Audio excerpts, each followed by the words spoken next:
हरतालिका तीज का व्रत भादो मास के शुक्ल पक्ष में तृतीया को किया जाता है। इस व्रत का बहुत महत्व है। प्राचीन काल से चली आ रही मान्यताओं के अनुसार इस व्रत को करने वाली स्त्रियां पार्वती के समान सुखपूर्वक जीवन व्यापन करती हैं। इस साल 30 अगस्त को हरतालिका तीज का व्रत रखा जाएगा। आइए जानते हैं हरतालिका तीज की व्रत कथा। हरतालिका तीज व्रत कथा, जिसके दिव्य केशों पर मंदार के पुष्पों की माला शोभा देती है और जिन भगवान शंकर के मस्तक पर चंद्र और कंठ में मुंडों की माला पड़ी हुई है, जो माता पार्वती दिव्य वस्त्रों से तथा भगवान शंकर दिगंबर वेश धारण किए हैं, उन दोनों भवानी शंकर को नमस्कार करता हूँ। कैलाश पर्वत के सुंदर शिखर पर माता पार्वती जी ने श्री महादेव जी से पूछा, है महेश्वर, मुझे से आप वह गुप्त वार्ता कहिए जो सबके लिए सब धर्मों से भी सरल और महान फल देने वाली हो।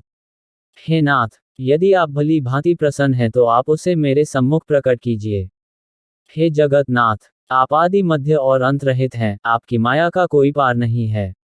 आपको मैंने किस भांति प्राप्त किया है? कौन से व्रत तप या जान के पुष्य फल से आप मुझको वर रूप में मिले?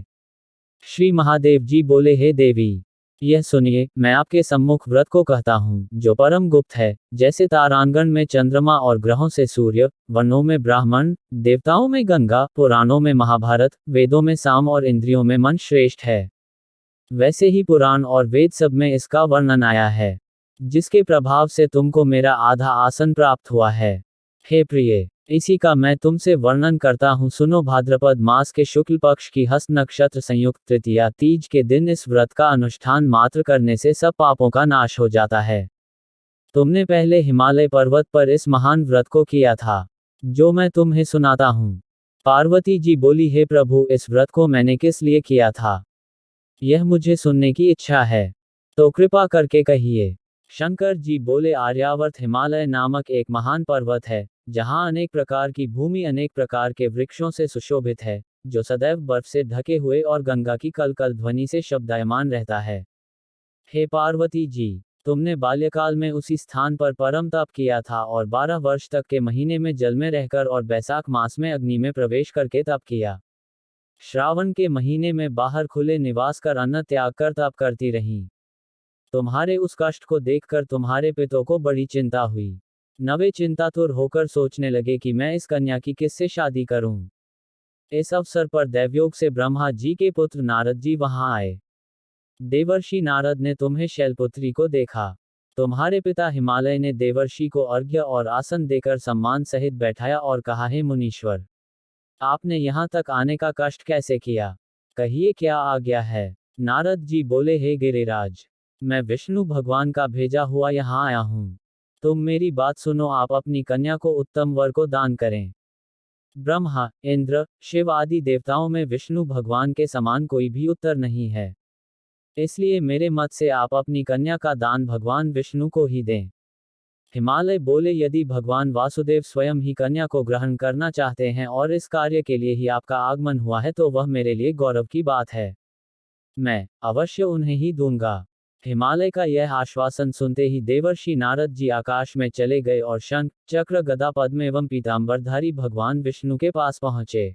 नारद जी ने हाथ जोड़कर भगवान विष्णु से कहा, प्रभु, आपका विवाह कार्य निश्चित हो गया है। इधर हिमालय ने पार्वती जी से प्रसन्नता पूर्वक कहा, हे पुत्री, मैंने तुमको गरुड़ध्वज भगवान विष्णु को अर्पण कर दिया है। पिता के इन वाक्यों को सुनकर पार्वती अपनी सहेली के घर गई और पृथ्वी पर गिरकर अत्यंत दुखित होकर विलाप करने लगी। उनको विलाप करते हुए देखकर सखी बोली, हे देवी, तुम किस कारण से दुखी हो, मुझे बताओ, मैं अवश्य ही तुम्हारी इच्छा पूर्ण करूंगी। पार्वती बोले, हे सखी, मैं तुम्हें अपने मन की अभिलाषा सुनाती हूँ। मैं श्री महादेव जी को वरना करना चाहती हूँ। मेरे इस कार्य को पिताजी ने बिगाड़ना चाहते हैं, इसलिए मैं निसंदेह शरीर का त्याग करूंगी। तब सखी बोली, हे देवी, वन को तुम्हारे पिताजी ने न देखा हो, तुम वहां चली जाओ। पार्वती सखी के अनुसार ऐसे ही वन में चली गई। बेटी को घर पर न पाकर पिता हिमालय ने सोचा कि मेरी बेटी को देव, दानव अथवा किन्न हरण करके ले गया है। मैंने नारद जी को वचन दिया था कि मैं अपनी पुत्री का भगवान विष्णु के साथ वरण करूंगा। हाय, अब यह कैसे पूरा होगा? ऐसा सोचकर वह काफी चिंतित होकर मूर्छित हो गए। सभी लोग हाहाकार करते हुए पहुंचे और मूर्छा दूर होने पर गिरिराज से बोले कि हमें आप अपनी मूर्छा का कारण बताओ। हिमालय बोले, मेरे दुख का कारण यह है कि मेरी रत्न रूपी कन्या का कोई हरण करके ले गया या सर्प डस गया, सिंह या व्याघ्र ने मार डाला है। वह न जाने कहाँ चली गई या उसे राक्षस ने मार डाला है। इस प्रकार कहकर गिरिराज दुखित होकर ऐसे कांपने लगे जैसे तीव्र वायु से चलने पर कोई वृक्ष कांपता है। तत्पश्चात हे पार्वती, तुम्हें गिरिराज साथियों सहित घने जंगल में ढूंढने निकले। सिंह, व्याघ्र, पींछ आदि हिंसक जंतुओं के कारण वन महाभयानक प्रतीत होता था। तुम भी सखी के साथ भयानक जंगल में घूमती हुई वन में एक नदी के तट पर एक गुफा में पहुंची। उस गुफा में तुम अपनी सखी के साथ प्रवेश कर गई, जहां तुम अन्न जल का त्याग करके बालू का लिंग बनाकर मेरी आराधना करती रहीं। उस समय पर भाद्रपद मास की हस्त नक्षत्र युक्त तृतीया के दिन तुमने मेरा विधि विधान से पूजा किया और रात्रि को गीत गायन करते हुए जागरण किया। तुम्हारे उस महाव्रत के प्रभाव से मेरा आसन डोलने लगा। मैं उसी स्थान पर आ गया जहां तुम और तुम्हारी सखी दोनों थी। मैंने आकर तुमसे कहा, हे वरान्य, मैं तुमसे प्रसन्न हूँ, वरदान मांगे। तब तुमने मुझसे कहा कि हे देव, यदि आप मुझसे प्रसन्न हैं तो आप महादेव जी ही मेरे पति हों।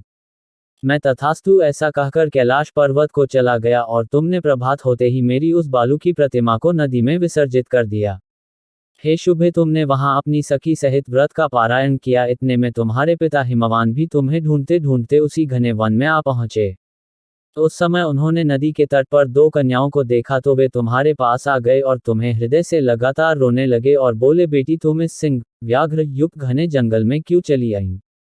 तुमने कहा, हे पिता, मैंने पहले ही अपना शरीर शंकर जी को समर्पित कर दिया था, किंतु आपने इसके विपरीत कार्य किया, इसलिए मैं वन में चली आई। ऐसा सुनकर हिमवान ने तुमसे कहा कि मैं तुम्हारी इच्छा के विरुद्ध यह कार्य नहीं करूंगा। तब वे तुम्हें लेकर घर को आए और तुम्हारा विवाह मेरे साथ कर दिया। हे प्रिय, उसी व्रत के प्रभाव से तुमको मेरा अर्धासन प्राप्त हुआ है। इस व्रतराज को मैंने भी अभी तक किसी के सम्मुख वर्णन नहीं किया है। बोलो भोले पार्वती जी की जय।